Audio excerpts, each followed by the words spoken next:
So my name is Eboni Harris. I'm a relationship therapist and host of Sex and Relationship Podcast, Room for Relations. I will be on Scope every Monday through Thursday, giving you tips and tricks for your relationship to increase your intimacy and to help you live a better life. I am a therapist, licensed therapist, and so this is my thing. I love talking about relationships. I love helping couples have a better relationship, better life together. So today I'm talking about intimacy. My specialty in therapy is communication and intimacy. Those are my two things. Like I enjoy talking about communication. I enjoy how people speak to each other and improving upon their language that they're using to communicate with each other. And I also love increasing intimacy, helping them understand what that means and how that looks and how that could help their relationship. So as far as intimacy, most people, when they hear intimacy, they usually think of one thing, especially when we're talking about in relationships. The first thing they think of is, oh, you mean sex. Kind of, but not really. When we talk about intimacy, we're talking about, yes, sex, but we're talking about a connection. We're talking about two people that have formed a deeper bond than two people walking down the street. So they could, but it also means so much more. It is times to be vulnerable. It's a time to be trusting. You have to trust the other person. It's a time to kind of build something that's a little bit deeper than just sex. There are so many types of intimacy. It's a very huge topic. And when we talked about love languages on Monday, that goes into intimacy as well. So showing people love through their love language is a way to form intimacy. If you are a touch person and I'm always touching you and hugging you, that's a form of intimacy. If you're a gift person and I find you something I think you would really like and that you would really enjoy, that's a form of intimacy. So intimacy is all about finding different ways to connect with your partner.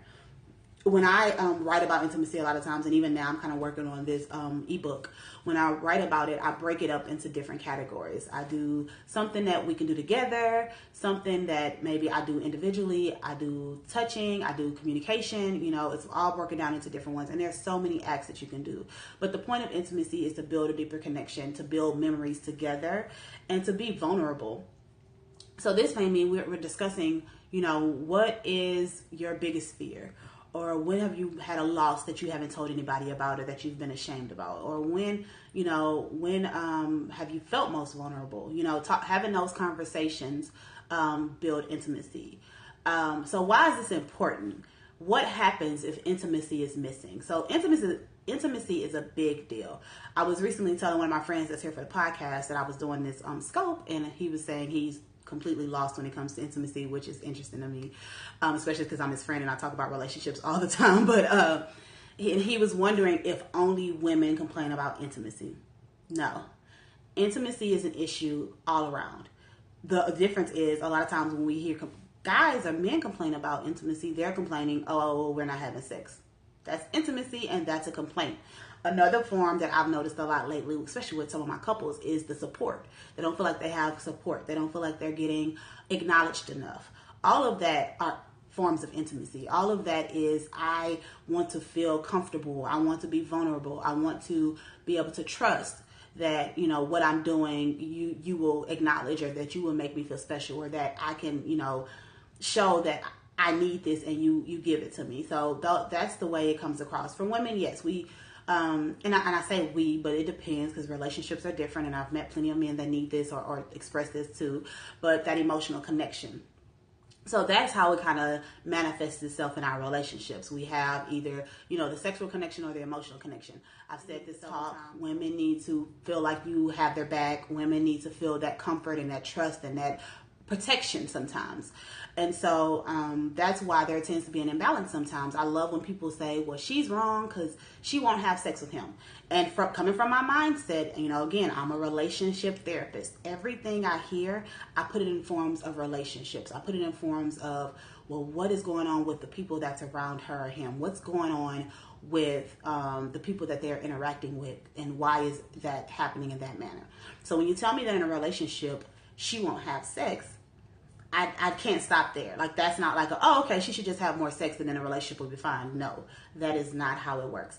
If in your relationship right now, you are not having sex and you want to have sex and your partner is keeping you from having sex, all those things, evaluate what's going on.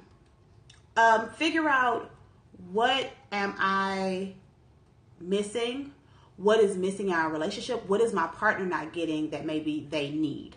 Your partner may need something else outside of sex, and it makes them not feel like they want to have sex. They don't feel sexy. They don't feel like being that type of intimate. They want to have a connection during the day in order to have a connection at night. So that's how it really affects the relationship. And like I said, it looks different for men and women, but again, it's always somebody on either side. It's not like a basic for men or women. I try not to be so gender biased sometimes, because I feel like we all fit into different categories sometimes. So you just never know. But if it's an emotional connection, and it can be a physical connection.